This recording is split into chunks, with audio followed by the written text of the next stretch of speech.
Jesus over every heart and every mind. 'Cause I know there is peace within your presence.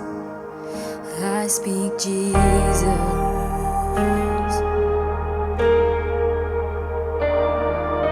And I just wanna speak the name of Jesus. Every dark addiction starts to break, declaring there is hope and there is freedom. I speak Jesus. 'Cause your name is power, your name is healing, your name is life. Break every stronghold, shine through the shadows, burn like a fire.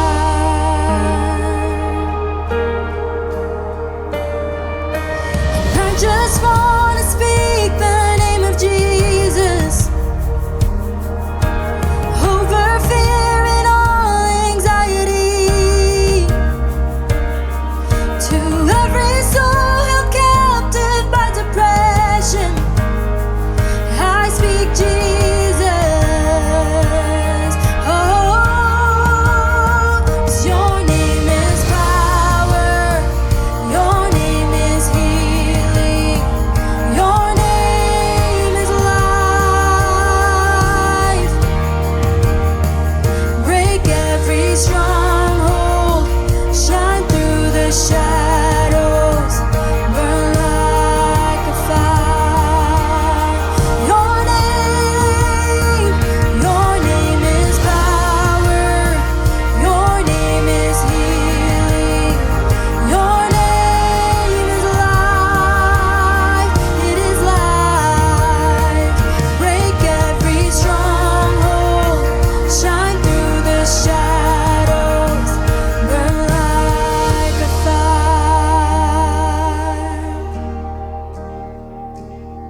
Shout Jesus from the mountains, Jesus in the streets, Jesus in the darkness over every enemy.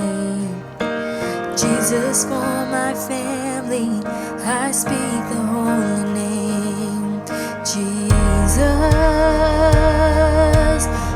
Oh, shout Jesus from the mountains, Jesus in the streets, Jesus in the darkness over every enemy. Jesus for my family, I speak the holy name, Jesus. Your name, 'cause your name is power, your name is healing, your name is life. It is life. Break every stronghold, shine through the shadows, burn like a fire. So your name is power, your name is healing, your name is life. Break every stronghold, break every stronghold, shine through the shadows, burn like a fire.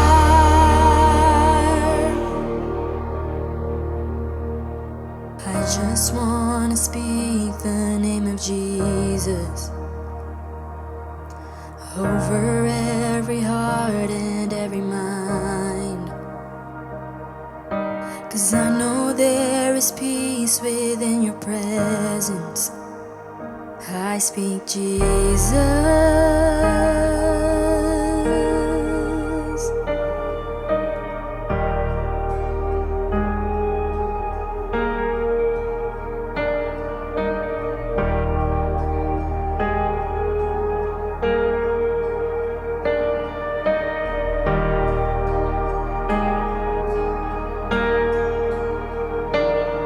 Shout Jesus from the mountains, Jesus in the streets, Jesus in the darkness over every enemy, and Jesus for my family. I speak the holy name, Jesus. Oh, shout Jesus from the mountains, and Jesus in the streets, Jesus in the darkness over every enemy, Jesus for my family. I speak the holy name, Jesus.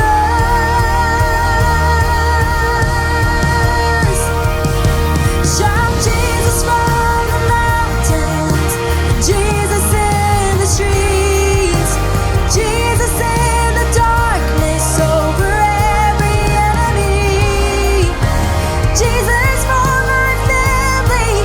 I speak the holy name, Jesus.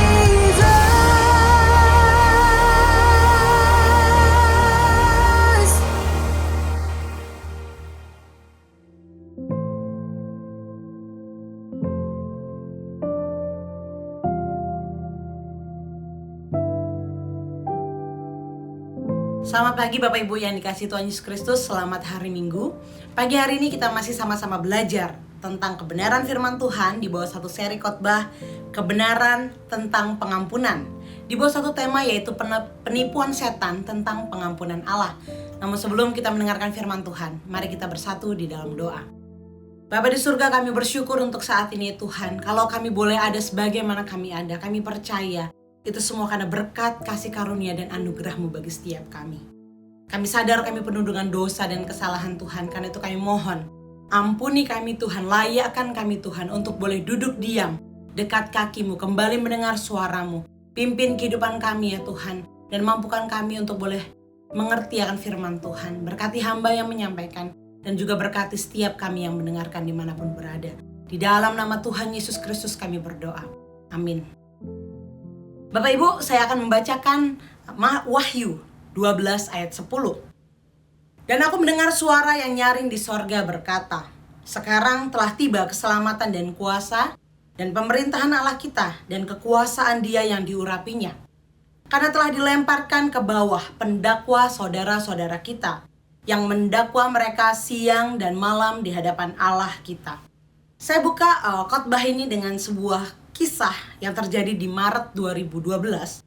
Rumah keluarga Stephanie Decker hancur diterjang oleh angin kencang, angin tornado. Dan angin ini menghancurkan rumah mereka yang berada di Indiana tahun 2012. Ketika rumah mereka runtuh dan hancur, Stephanie dan anak-anaknya sedang berada di dalam rumah. Apa yang Stephanie lakukan? Dia mengumpulkan anak-anaknya, dia melindungi anak-anaknya. Puji Tuhan, anak-anaknya semua selamat. Tapi sayangnya, kedua kaki Stephanie harus diamputasi dan dia kehilangan kakinya. Dia diundang dalam sebuah acara, kemudian dia dipuji oleh karena tindakannya yang sangat super. Dan dia hanya meresponi kata-kata tersebut dengan berkata, saya hanya melakukan apa yang orang tua lain lakukan. Sebagai ibu, saya sangat mengasihi dan mencintai anak-anak saya. Kemudian dia diberi pertanyaan yang lain. Mungkinkah dia akan membuat, kalau dia boleh kembali lagi ke waktu itu, mungkinkah dia akan membuat keputusan yang berbeda? Dia berkata, saya tidak akan mengubah keputusan saya ini bahkan untuk $1 juta. Bapak Ibu, sebagai orang tua, tentu kita akan melakukan tindakan apapun untuk melindungi anak-anak kita, sehingga kita tidak akan pernah mengizinkan nyawa anak kita terancam demi keselamatan kita. Apapun yang terjadi, kita berusaha melindungi anak-anak kita bukan sebagai orang tua. Itulah yang dilakukan Tuhan Yesus bagi kita. Tuhan Yesus tahu Bapak Ibu, bahwa semua manusia, firman Tuhan berkata, semua manusia telah berdosa. Semua manusia telah kehilangan kemuliaan Allah. Apa hukumannya? Hukuman dosa ialah maut. Sehingga semua orang harusnya dihukum, Tuhan tahu itu. Tetapi Tuhan datang untuk menyelamatkan kita semua, bukan? Tuhan rela mengutus anaknya datang ke dunia untuk menyelamatkan saya dan kita semua, Bapak Ibu. Karena itu begitu besarnya pengampunan Tuhan, pengorbanan Tuhan bagi kita. Dan tentu kita bersyukur, Tuhan, terima kasih untuk pengampunanmu bagi saya. Minggu lalu kita sudah belajar dari Ibu Sarah tentang pengampunan Allah ya, yang digambarkan kira-kira 14 billion dolar Amerika. Sebegitu besarnya ya hutang kita, dan Tuhan membebaskan kita dari hutang itu. Tapi menarik, dalam Wahyu 12 ayat 10 dikatakan, karena telah dilemparkan ke bawah pendakwa saudara-saudara kita yang mendakwa mereka siang dan malam di hadapan Allah kita. Ada pendakwa saudara-saudara kita yang mendakwa siang dan malam. Siapa pendakwa itu Bapak Ibu? Yaitu iblis. Iblis adalah pendakwa itu. Ia adalah pendusta dan dia adalah musuh kebenaran. Dia adalah musuh Kristus. Iblis penuh dengan dusta dan kepalsuan. Tidak ada yang dapat dipercayai. Baik perbuatannya, perkataannya, semuanya. Sebab firman Tuhan berkata di dalam dia, di dalam iblis, tidak ada kebenaran. Dan dia pekerjaannya, salah satu pekerjaannya adalah dia mendakwa, dia terus mendakwa kita. Orang yang telah dibebaskan dari dosa, orang-orang percaya yang telah dilepaskan dari cengkeraman iblis. Dan iblis berusaha untuk terus mendakwa, terus mengingatkan kita akan dosa-dosa. Karena itu pagi hari ini di bawah satu tema penipuan setan, penipuan iblis tentang pengampunan Allah. Apa saja tipuan setan mengenai pengampunan Allah? Yohanes 8:44 berkata demikian. Sebab di dalam dia tidak ada kebenaran, iblis. Apabila ia berkata dusta, ia berkata atas kehendaknya sendiri. Sebab ia adalah pendusta dan bapa segala dusta. Karena itu apa yang dikatakan Bapak Ibu, apa yang didakwakan oleh iblis, itu semua adalah dusta. Dusta itu berarti sesuatu yang tidak benar, sesuatu yang penuh dengan tipuan. Tipuan yang pertama adalah iblis berusaha meyakinkan orang percaya kalau dosa-dosanya tidak benar-benar diampuni, atau membuat kita meragukan akan pengampunan Allah. Bapak Ibu, iblis tidak suka ketika orang-orang dibebaskan dari cengkeraman mereka. Iblis akan selalu mencoba untuk menanam benih keraguan-raguan dalam pikiran kita mengenai realitas keselamatan yang sudah Tuhan berikan. Sebagai salah satu tipu daya iblis adalah dia terus-menerus mengingatkan kita atas dosa masa lalu kita, yang ia gunakan untuk membuktikan bahwa Allah tidak mungkin mengampuni dosa kita. Bapak Ibu, setiap kita punya masa lalu. Setiap kita pernah melakukan dosa. Dosa yang bahkan orang tua kita, suami kita, orang-orang terdekat kita tidak ada yang tahu. Iblis tahu. Dan ketika kita sudah berusaha melepaskan diri dari dosa itu, melepaskan diri dari perbuatan itu, iblis sang pendakwa itu terus mencoba menanamkan benih keraguan-raguan dalam hati kita bahwa tidak mungkin kamu diampuni. Dia mau membuktikan bahwa dosa masa lalumu itu, bahwa kamu tidak pernah bisa lepas dari dosa masa lalumu itu, bahwa Allah tidak mungkin mau mengampuni kamu karena begitu jijiknya dosamu itu. Karena begitu besarnya dosamu itu. Pernahkah Bapak Ibu itu timbul di hati kita? Ketika kita sudah lepas dari dosa, kita melepaskannya. Kemudian suatu waktu ketika kita duduk, kemudian kita tiba-tiba teringat akan dosa kita. Kemudian di hati kita timbul keraguan-raguan. Tuhan, apakah saya sudah menerima pengampunan daripadamu? Mazmur 103 ayat 12 berkata, sejauh timur dari barat, demikian dijauhkannya daripada kita pelanggaran kita. Raja Hizkia memuji Tuhan atas pengampunan yang dialaminya. Dia berkata, sebab engkau telah melemparkan segala dosaku jauh dari hadapanmu. Ungkapan sejauh timur dari barat ini adalah metafora atau kiasan bahwa ketika Tuhan mengampuni kita, maka dia benar-benar menjauhkan dosa kita tuh sejauh-jauhnya. Kalau kita lihat geografi Bapak Ibu, maka sejauh timur dari barat itu adalah timur dan barat tidak pernah bertemu. Artinya tidak peduli seberapa jauh kita melakukan perjalanan ke timur, kita tidak akan pernah mencapai titik di mana langkah kita selanjutnya harus ke arah barat. Jadi itu adalah titik yang tidak pernah bertemu. Sehingga ketika Daud berkata dalam hikmat Tuhan, sejauh timur dari barat Tuhan melemparkan semua dosa kita, Itu benar-benar jauh, titik yang tidak pernah bertemu Bapak Ibu. Kalau misalnya ditanya Bapak Ibu, kota mana yang Bapak Ibu pernah pergi yang rasanya tuh jauh banget? Mungkin naik pesawat, mungkin naik bus, atau naik kereta. Jauh sekali. Pertama kali saya pindah ke Amerika, tuh pertama kali saya naik pesawat terlama ya. Total berarti lebih dari 20 jam kayaknya Bapak Ibu ya, jauh. Itu rasanya tuh kayak ini kapan berhentinya, ini kapan turun yang jauh.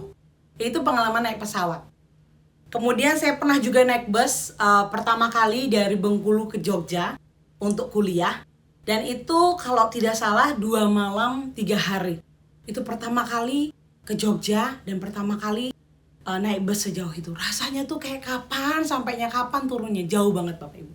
Nah Bapak Ibu bayangkan, timur dan barat itu titik yang tidak pernah bertemu. Jauh sekali Bapak Ibu. Demikianlah Daud menggambarkan ketika Tuhan melemparkan dosa saya, dosa kita semua itu begitu jauhnya. Udah jauhnya firman Tuhan berkata dalam Yesaya, akulah dia yang menghapus dosa pemberontakanmu oleh karena aku sendiri dan aku tidak mengingat-ingat dosamu. Tuhan tidak mau mengingat-ingat dosa kita. Tetapi iblis sang pendakwa terus mencoba mengetuk kita, menanamkan benih keraguan-raguan untuk mengingatkan kita akan dosa masa lalu kita. Ngapain kita repot-repot Bapak Ibu? Balik lagi ke titik awal untuk kembali ingat-ingat dosa kita. Seperti yang iblis mau. Kalau Bapak Ibu mengemudi kendaraan dan mata Bapak Ibu hanya ngelihat spion terus, ngelihatnya ke belakang, apa yang terjadi di depan Bapak Ibu? Bisa kecelakaan, bisa salah arah, berbagai macam hal bisa terjadi. Itu yang iblis inginkan dari kita, bahwa kita terus fokus ke masa lalu kita, fokus ke dosa masa lalu kita, dan kita tidak pernah melihat betapa besarnya pengampunan Tuhan buat kita. Mungkin kita pernah bertanya, Tuhan tapi dosa yang saya buat ini begitu besar, begitu memalukan Tuhan. Apakah mungkin saya diampuni? Ya, jawabannya.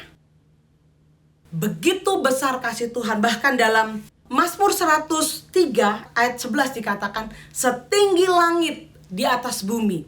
Itu mau menggambarkan bagi orang zaman dahulu, itu adalah sesuatu yang tidak dapat dihitung, sesuatu yang tidak terbayangkan, tidak peduli seberapa jauh seseorang melangkah, ia tidak akan pernah melampaui kasih Tuhan. Sesuatu yang tidak bisa dijangkau, sesuatu yang sangat tinggi, itulah kasih Tuhan. Sehingga Bapak Ibu, kalau saat ini kita mungkin sedang berjuang, entah kenapa iblis terus mengingatkan kita akan dosa-dosa masa lalu kita, membuat kita tidak semangat melayani, membuat kita merasa malesan ke gereja, membuat kita untuk doa pribadi rasanya berat. Karena malu mau datang ke Tuhan, kayak gak layak Tuhan saya mau datang kepadamu, saya penuh dengan dosa. Bapak Ibu ingatlah, mungkin saat ini kita sedang diserang oleh iblis. Iblis mau kita terus lihat spion ke belakang. Dan dia tidak mau kita memandang kepada Tuhan dan pengampunan dan kasih-Nya. Ingatlah bagian firman Tuhan ini, bahwa sejauh timur dari barat, bukan sejauh utara dan selatan Bapak Ibu, itu masih bisa diukur. Tapi sejauh timur dari barat, begitu besarnya kasih Tuhan, begitu Tuhan melemparkan dosa kita. Setinggi langit di atas bumi, itulah kasih Tuhan. Dan firman Tuhan berkata, aku tidak mengingat-ingat lagi dosamu. Kalau Tuhan saja tidak mau mengingat-ingat dosa kita, karena itu kita tidak perlu repot-repot Bapak Ibu untuk ingat-ingat dosa kita. Bahkan kembali lagi ke kebiasaan kita yang lama, karena kita merasa tidak layak untuk kita datang kepada Tuhan atau melayani Tuhan. Tipuan setan yang kedua adalah setan berusaha membuat kita berpikir bahwa tidak ada pengharapan dan hidup kita tidak mungkin dapat dipulihkan. Ada sebuah kisah burung Raja Wali yang dibesarkan oleh ayam. Jadi suatu ketika burung Raja Wali tidak sengaja menjatuhkan telurnya, dan telur Raja Wali ini jatuh di kandang ayam dan dierami oleh induk ayam bersama-sama dengan telur ayam yang lainnya. Jadi burung Raja Wali ini tumbuh besar bersama-sama dengan ayam-ayam. Diajari oleh induk ayam ini bagaimana cara mencari makan, mengais tanah untuk dapetin cacing, bagaimana cara berjalan, berkumpul bersama dan sebagainya. tidak pernah diajari yang namanya terbang. Nah, satu hari burung Raja Wali ini bersama dengan ayam yang lain ketika mereka sedang mencari makan. Burung Raja Wali ini lihat ke atas dan dia lihat burung Raja Wali yang besar. Dan dia berkata, si Raja Wali muda ini, lihat di atas sana ada seekor burung besar yang sangat indah sedang terbang. Oh, andaikan saya juga bisa terbang di angkasa seperti itu. Kemudian ayam-ayam yang lain bilang, jangan mimpi deh. Itu burung yang kamu lihat itu burung Raja Wali, sedangkan kita nih ayam, kita nggak bisa terbang sampai ke angkasa seperti itu. Kita tuh emang kerjanya seperti ini, nggak mungkin kamu bisa terbang. Tiap hari Bapak Ibu ketika burung Raja Wali ini lihat ke atas, dia pengen sekali rasanya juga terbang. Dia pengen seperti burung Raja Wali yang dia lihat, gagah, bisa terbang ke sana dan ke sini. Tapi karena tiap hari dia diberitahu oleh ayam-ayam yang lain bahwa dia adalah ayam, bahwa dia bukan burung Raja Wali, dia tidak bisa terbang, sampai matinya, ya dia merasa bahwa dia adalah ayam. Dan dia tidak pernah belajar untuk terbang. Padahal sebenarnya dia adalah burung Raja Wali. Bapak Ibu, kalau kita ingat kisah Ayub, firman Tuhan berkata bahwa tidak ada orang yang jujur, saleh, yang hidup benar, yang menjauhi kejahatan seperti Ayub. Jelas hidup Ayub itu adalah hidup yang benar. Tapi apa yang terjadi? Teman-temannya datang kepada Ayub. Teman-temannya mengatakan bahwa semua yang terjadi dalam hidup Ayub oleh karena dosa dan kesalahan Ayub. Bapak Ibu, berapa kali sering dalam hidup kita, mungkin kita punya habit, kita punya kebiasaan yang buruk. Misalnya mabuk-mabukan, anggap saja mabuk-mabukan. Ketika kita berusaha pengen berubah, kita berusaha pengen lepas dari kecanduan minuman alkohol, kita mau lepas, kita nggak mau mabuk-mabukan lagi.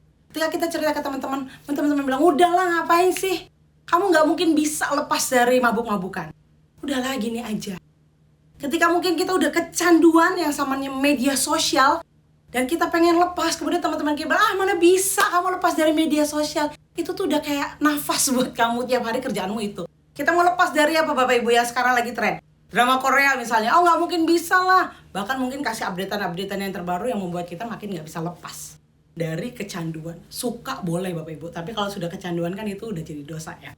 Nah, berapa sering kita diberitahu oleh lingkungan kita, dipakai oleh iblis, atau bahkan iblis juga Bapak Ibu terus mendakwa kita, mengingatkan kita untuk bahwa kita nggak bisa lepas, bahwa hidup kamu tuh ya seperti ini terus. Ini yang nikmat, ini yang asik, ini yang benar. Padahal sebenarnya yang aslinya kita adalah burung Raja Wali yang bisa terbang itu. Kita bisa dipulihkan dan kita punya pengharapan karena kita sudah diampuni dan di dalam Tuhan ada pengharapan.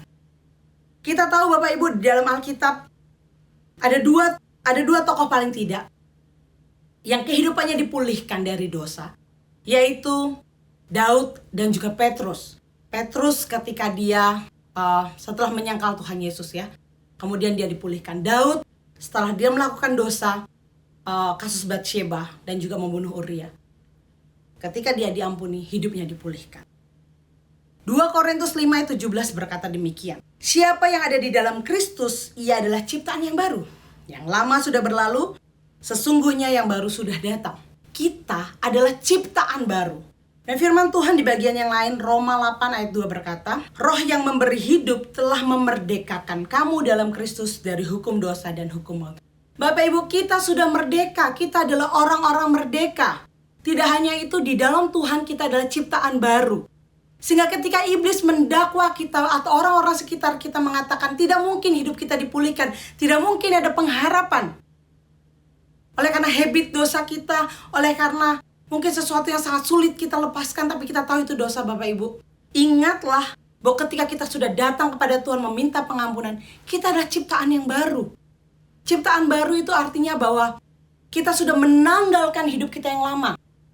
Harusnya fokus kita bukan kesenangan pribadi, fokus kita bukan kepada dosa-dosa kita, tapi fokus kita adalah apakah hidup kita sudah memuliakan Tuhan, apakah apa yang kita lakukan sekarang ini menyenangkan Tuhan atau tidak. Dan kita sudah merdeka Bapak Ibu, bayangkan kalau sebuah negara itu dijajah dan negara itu menyatakan bahwa mereka sudah merdeka seperti 17 Agustus kemerdekaan Indonesia. Ketika Indonesia menyatakan merdeka, berarti Indonesia sudah tidak lagi dikuasai oleh penjajah, ya. Kita sudah merdeka, harusnya kita tidak lagi dikuasai oleh dosa itu, tidak lagi dicengkram oleh iblis itu. Sehingga ketika iblis datang untuk terus mengingatkan kita akan dosa kita, katakan kita sudah merdeka. Tidak harusnya lagi kita dijajah oleh iblis dengan pemikiran-pemikirannya, dengan tipuan-tipuannya, dengan kata-katanya, Bapak Ibu. Ada sebuah pepatah yang bijak mengatakan, kalau Allah telah menyelamatkan Anda dari kubangan, jangan terjun dan berenang lagi di dalamnya. Sekali lagi, kalau Allah telah menyelamatkan Anda dari kubangan, jangan terjun dan berenang lagi di dalamnya. Ada perbedaan antara babi dan domba. Ketika domba berada dalam kubangan, domba itu akan mengembik, berjuang sampai dia dapat keluar. Tapi kalau babi mau sudah dibersihkan, dimandikan, disemprot parfum berkali-kali, Bapak Ibu, kalau lihat kubangan, instingnya adalah lari cari kubangan, Bapak Ibu, langsung berguling-guling. Tapi domba tidak. Kalau dia jatuh ke dalam kubangan, dia berusaha berjuang untuk dia keluar dari kubangan. Nah, kita ini adalah domba-domba. Karena itu jangan pilih jadi babi. Kalau lihat kubangan, udah tahu itu dosa, malah kita lari ke situ, asik kita di situ. Kita adalah domba, harusnya kita nggak betah dalam kubangan. Kita harusnya cepat-cepat mau keluar, maunya membersihkan diri, lepas dari kubangan, Bapak Ibu. Karena itu, yang lama sudah berlalu, kita ada ciptaan yang baru dalam Tuhan.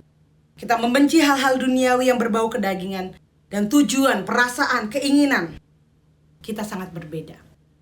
Semuanya kita sudah meninggalkan manusia yang lama dan kelakuannya, kita mengenakan manusia baru yang telah diciptakan menurut kehendak Allah di dalam kebenaran dan kekudusan yang sesungguhnya. Dan percayalah bahwa di dalam Tuhan selalu ada pengharapan dan pemulihan. Sebuah kisah dari Yudas Iskariot, Bapak Ibu. Ketika Yudas Iskariot selesai menjual Tuhan Yesus, di Matius 27 ayat 3 berkata, pada waktu Yudas menyerahkan dia, melihat bahwa Yesus telah dijatuhi hukuman mati, ayat 3 berkata, menyesallah ia. Yudas menyesal. Yudas mengembalikan uang itu, kemudian di ayat 4 dikatakan, aku telah berdosa. Ayat 5, maka ia pun melemparkan uang perak itu ke dalam bait suci, lalu pergi dari situ dan menggantung diri. Tidak akan ada pengharapan, tidak akan ada pemulihan ketika kita berbuat dosa. Bagus Bapak Ibu menyesal, tapi kita mengambil keputusan yang salah. Dengan cara, bisa jadi kita mengakhiri hidup sendiri, bisa jadi kita memilih untuk terus hidup di dalam dosa itu. Oh, tahu nih ini dosa, aduh menyesal. Ya tapi nggak mau lepas Bapak Ibu, stay di situ terus. Hidup dalam dosa itu terus. Kita masih bisa jatuh dalam dosa, Bapak. Masih sangat bisa kita jatuh dalam dosa. Tapi pilihannya adalah apakah kita mau seperti Yudas Iskariot, dia menyesal, tapi kemudian dia pergi dan menggantung dirinya. Atau kita mau memilih menjadi Petrus dan juga Daud, yang pada akhirnya ketika dia menerima pengampunan dari Tuhan, menyesal, menerima pengampunan dari Tuhan dan hidupnya dipulihkan. Kita tahu sendiri bagaimana kehidupan Petrus setelah menerima pengampunan dari Tuhan. Kita tahu sendiri bagaimana kehidupan Daud, Bapak Ibu, kita sudah membaca. Ketika Daud berusaha menyembunyikan dosanya, pertama dosa Batsheba, Daud merencanakan dosa yang kedua, merencanakan pembunuhan Uria. Tapi ketika Nabi Nathan datang kepadanya, Daud mengakui dosanya, Daud menyesal, dan pada akhir Daud mengalami pemulihan. Kita mau pilih yang mana Bapak Ibu? Tentu kita masih bisa jatuh dalam dosa. Tapi apakah kita memilih dengan cara Yudas Iskariot, atau kita memilih seperti Petrus dan juga Daud, dan kita mengalami pemulihan dalam hidup kita? Tentu saya percaya kita mau mengalami pemulihan dalam Tuhan, bukan Bapak Ibu? Bapak Ibu, yang berikutnya, yang ketiga adalah ketika manusia berbuat dosa, apa yang kita lakukan? Paling nggak ada 3 hal Bapak Ibu yang bisa saya pikirkan. Ketika manusia berbuat dosa, yang pertama, kita berusaha menguburnya. Kita pura-pura lupa, pura-pura melupakan. Pernah nih dosa berbuat ini gitu ya, misalnya berbohong. Respon pertama mungkin kita menguburnya. Oh, nggak ada yang tahu nih, pura-pura melupakan. Yang kedua, ketika manusia berbuat dosa, apa yang dilakukan? Karena melakukan itu berkali-kali, sehingga dirasa bahwa hal itu bukan dosa. tetapi sesuatu yang lumrah. Akhirnya kita kompromi. Ini nggak apa-apa, ini dosa kecil. Padahal nggak ada dosa besar, dosa kecil. Tapi karena sering dilakukan, nggak hanya sekali, akhirnya perbuatan dosa ini dianggap bukan dosa lagi, sudah berkompromi. Ada sebuah istilah berkata demikian.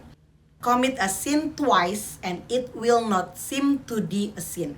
Berbuatlah dosa 2 kali, maka hal itu tidak akan terasa dosa bagimu. Pertama mungkin minum birnya 1 gelas, 2 gelas, 3 gelas. Karena mabuk-mabukan Bapak Ibu, nggak bisa nih tanpa alkohol, harus ada alkohol gitu ya Bapak Ibu. Lama-lama udah kecanduan. Atau hal yang lainnya, gosip. Pertama nggak boleh nih, baru bertobat ya kita nggak boleh ngomongin orang lain. Nggak kerasa, berikutnya lagi, berikutnya. Kok enak ya ngomongin orang ya, ngomongin keburukannya orang, ngomongin tentang kehidupan orang lain. Terus menerus jadi habit akhirnya Bapak Ibu, nggak kerasa bahwa itu dosa. Yang berikutnya yang ketiga, ketika manusia berbuat dosa apa yang dilakukan? Kita bawa ke Tuhan, kita sampaikan semuanya kepada Tuhan, kita minta pengampunan dan kita mengalami pertobatan. Yang mana dari tindakan itu Bapak Ibu, ketiga ini yang saat ini sedang kita lakukan? Apakah kita saat ini sedang pura-pura melupakan? Apakah kita sudah menjadikan itu teman dosa itu? Sehingga nggak terasa lagi nih dosa. Ataukah sudahkah kita membawa semua dosa-dosa kita itu di hadapan Tuhan dan minta pengampunan? Firman Tuhan berkata, jika kita mengaku dosa kita, maka Ia adalah setia dan adil, sehingga Ia akan mengampuni segala dosa kita dan menyucikan kita dari segala kejahatan. Yang Tuhan mau adalah kita datang kepadanya, kita bawa semua dosa itu, dan kita mengalami pemulihan dalam hidup kita. Ketika seorang Kristen mengalami perasaan bersalah, ini Bapak Ibu, sudut pandang yang berbeda. Ketika iblis berusaha mengingatkan kita akan dosa-dosa kita bisa meresponnya dengan 2 hal. 1, kita tolak iblis. Dan yang kedua adalah, makasih Tuhan, saya diingatkan akan dosa-dosa saya. Itu mengingatkan saya juga bahwa betapa besarnya kasih, pengampunan, dan anugerah-Mu. Saya pernah membayangkan Bapak Ibu, bagaimana ya seandainya saya juga punya masa muda yang bukan yang benar ya. Saya juga punya masa muda yang gak benar. Saya membayangkan, gimana ya seandainya saya tuh hidupnya lurus-lurus saja, saya tuh nggak pernah berbuat dosa gitu. Masa muda saya aman, lancar, saya taat sama Tuhan, melayani Tuhan. Bukan berarti saya sedang bangga sama dosa saya, tidak. Tapi ketika saya membayangkan lagi, seandainya saya seperti itu, lurus-lurus saja, saya nggak pernah berbuat dosa, saya hidupnya aman-aman saja, mungkin yang akan saya lakukan adalah ketika lihat orang lain berbuat dosa, saya akan dengan mudah menghakimi. Oh gitu sih, orang Kristen kok kayak gitu sih? Orang Kristen tuh harusnya nggak kayak gitu. Atau saya bisa melihat orang lain tuh dengan standar kebenaran saya. Sehingga saya nggak mengasihani orang-orang yang nggak punya hati yang penuh dengan belas kasihan ketika lihat orang-orang sedang berjuang dengan dosa mereka atau pergumulan mereka. Yang ada isinya ngejudge. Tapi karena saya Bapak Ibu, saya sudah pernah melakukan hal-hal yang dosa ya, hal-hal yang nggak benar, dan saya sudah mengalami pertobatan dan pemulihan dalam Tuhan. Sehingga ketika saya kembali mengingat akan masa lalu saya, itu membuat saya duduk diam, merenungkan dan bersyukur sama Tuhan. Tuhan, kalau saya boleh ada di titik sekarang ini, benar-benar itu bukan karena perbuatan saya. Karena kalau lihat ke belakang, saya nggak layak. Siapa saya? Saya nggak layak untuk menyampaikan tentang Tuhan. Tapi karena saya sudah mengalami kasih Tuhan, oleh karena perbuatan saya, tindakan saya lihat ke belakang dan membuat saya, Tuhan makasih. Saya lihat, aduh Tuhan, gak layak saya, tapi makasih Tuhan. Dan ketika saya lihat ada orang lain juga yang mengalami pertobatan dari dosa-dosanya, saya juga, Tuhan, bahkan saya juga berdoa untuk mereka yang sedang berjuang. Saya mengerti perasaan mereka. Karena itu Bapak Ibu, ketika seorang Kristen mengalami perasaan bersalah, yang harus dilakukan adalah akui semua dosa yang diketahui.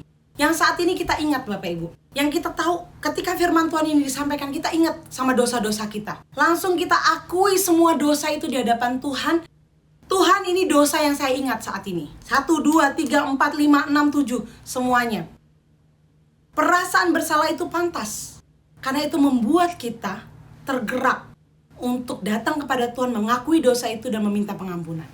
Yang kedua Bapak Ibu, minta Allah mengungkapkan dosa apa saja yang masih perlu kita akui. Seringkali kita tuh lupa Bapak Ibu ya, mungkin dosa dulu udah lama gitu, kita belum pernah akui. Kita mungkin seperti yang tadi nomor 1, kita kubur, sudah kubur, lama akhirnya lupa. Nah, seperti sampah plastik Bapak Ibu, saya baca sampah plastik itu ketika dikubur, kita lempar aja sembarangan gitu ya sampah plastik. Barang-barang plastik itu dapat terurai di tanah 1000 tahun lamanya, paling lama. Sedangkan kantong plastik 10 hingga 1000 tahun. Botol plastik itu sekitar 450 tahun. Dan masih banyak sampah plastik yang lain yang terurainya 80 tahun, 100 tahun Bapak Ibu, sampai yang 1000 tahun. Bapak Ibu, ketika dosa itu kita kubur, kita lupakan, kita kita lupakan, kita kubur dalam-dalam Bapak Ibu, nggak akan pernah terurai. Sampah plastik 1000 tahun masih terurai. Jika kita tidak ungkapkan itu di hadapan Tuhan, kita minta Tuhan bantu saya untuk saya kembali lagi mengingat dosa itu. Untuk apa Bapak Ibu? Untuk diselesaikan. Mungkin Anda menyakiti hati orang, bantu saya, ingatkan saya Tuhan, agar kita dapat selesaikan hubungan-hubungan itu, masalah-masalah itu. Tuhan, ada dosa-dosa yang saat ini saya nggak tahu, mungkin di masa lalu saya pernah perbuat. Minta Tuhan mengungkapkan dosa apa saja yang masih perlu kita akui. Dalam Mazmur dikatakan, selidiki aku ya Allah, kenalah hatiku, ujilah aku, dan kenalah pikiran-pikiranku, lihatlah apakah jalanku serong. Dengan kata-kata yang sama kita masih bisa minta Tuhan, Tuhan selidiki aku, uji aku, bantu aku Tuhan, untuk ingat, untuk selesaikan semua dosa itu di hadapan Tuhan. Yang ketiga Bapak Ibu, percaya kepada janji Allah bahwa Dia akan mengampuni dosa dan menyingkirkan kesalahan oleh karena darah Kristus. Kita harus selalu ingat janji-janji Tuhan, bahwa Allah kita penuh dengan kasih, bahwa Allah kita mau mengampuni kita dan akan mengampuni kita dan sudah mengampuni kita. Ketika perasaan bersalah itu muncul, tolak dakwaan iblis dalam nama Tuhan Yesus. Ketika iblis datang berusaha mendakwa kita, kamu gak layak untuk melayani Tuhan, kamu gak layak untuk posisi ini di gereja, kamu gak layak untuk ambil bagian nyanyi untuk Tuhan, karena dosamu, kamu siapa gak layak. Bapak Ibu, kita tolak dakwaan iblis dalam nama Tuhan Yesus, karena memang kita sebenarnya gak layak, tapi Tuhan yang melayakkan kita. Kita tolak dakwaan iblis, kita minta Allah untuk memulihkan sukacita kita. Kita minta Allah untuk kembali mengingatkan akan janji-janjinya. Karena Yesus pembela kita itu lebih besar daripada pendakwa saudara-saudara kita. Seperti firman Tuhan tadi, pendakwa-pendakwa itu telah dikalahkan, ya. Telah kalah. Karena itu, ketika orang Kristen bergumul dengan rasa bersalah dan malu karena dosa, pendakwa berusaha memutuskan persekutuan yang kita miliki dengan Tuhan. Kita tolak pendakwa itu dalam nama Tuhan Yesus, Bapak Ibu. Saya tutup dengan sebuah ilustrasi Bapak Ibu, atau apa ini namanya Bapak Ibu ya. Seperti botol Bapak Ibu yang masih ada tutupnya, yang sudah terisi dengan air kotor. Anggap saja ini air kotor Bapak Ibu. Botol yang terisi dengan air kotor dan keruh. Kemudian kita tuh pengen ganti air ini dengan air yang bersih, yang sehat dan penuh. Kita berusaha masukin ini ke bak yang penuh dengan air. Kita berharap botol ini penuh dan digantikan isinya. Apa yang terjadi? Botol ini gak akan pernah terisi dengan air yang baru. Kenapa? Karena masih tertutup. Tutupnya belum kita buka. Kalau kehidupan kita mau kita isi dengan pemulihan, pertobatan, sukacita, buah-buah roh, damai sejahtera, kita harus buka tutupnya. Kita harus buang air yang keruh dan kotor tadi. Kita harus buka isi hati kita di hadapan Tuhan. Kita minta Tuhan untuk mengampuni semua dosa-dosa kita. Kita akui semua di hadapan Tuhan. Kalau ada yang perlu kita selesaikan dengan orang lain, kita selesaikan. Dan kita buka tutupnya, kita buang yang kotor, yang keruh, penuh dengan dosa. Kita minta Tuhan isi dengan air yang baru. Air yang penuh dengan sukacita, damai sejahtera, pengharapan, pemulihan. Karena semua itu mungkin terjadi kalau kita datang kepada Tuhan. Seperti firman Tuhan seperti firman Tuhan berkata, kalau kita mengaku dosa kita. Karena itu kita perlu buka botolnya, kita akui semua dosa kita. Maka pemulihan pasti terjadi dalam hidup kita. Seperti Daud, seperti Petrus yang dipakai Tuhan makin luar biasa lagi. Karena itu jangan biarkan Bapak Ibu, iblis terus mendakwa kita. Kenapa? Karena firman Tuhan dalam Wahyu berkata, pendakwa itu sudah dikalahkan, sudah dilemparkan para pendakwa kita. Dan kita adalah orang-orang merdeka, dan kita adalah orang ciptaan baru di dalam Tuhan. Mari kita bersatu di dalam doa. Tuhan Yesus, kami bersyukur bahwa kami memiliki Allah seperti Engkau. Karena di dalam Engkau Tuhan kami punya pengharapan. Karena di dalam Engkau Tuhan kami tidak lagi hidup dengan manusia kami yang lama. Tapi kami boleh hidup di dalam Engkau yang penuh dengan pengharapan. Di dalam Engkau kami boleh mendapatkan pemulihan. Engkau yang tahu tiap-tiap hati kami Tuhan. Mungkin saat ini kami masih punya dosa-dosa yang kami simpan di hati kami, yang belum mau kami gali, yang mau kami simpan dan kubur terus-menerus. Bantu kami Tuhan untuk boleh mengakui semua dosa itu di hadapan Tuhan. Untuk boleh memperoleh pengampunan daripadamu. Memperoleh pengampunan dari mungkin teman-teman atau saudara kami yang pernah kami sakiti Tuhan. Kami mau mengalami pemulihan itu di dalam Tuhan. Kami tidak mau terus didakwa oleh iblis Tuhan. Tolong kami Bapa, karena kami tidak mampu dengan kekuatan kami sendiri. Dan kami bersyukur untuk firman Tuhan pagi hari ini. Dan kami menyerahkan ibadah kami selanjutnya hanya di dalam nama Tuhan Yesus Kristus. Amin.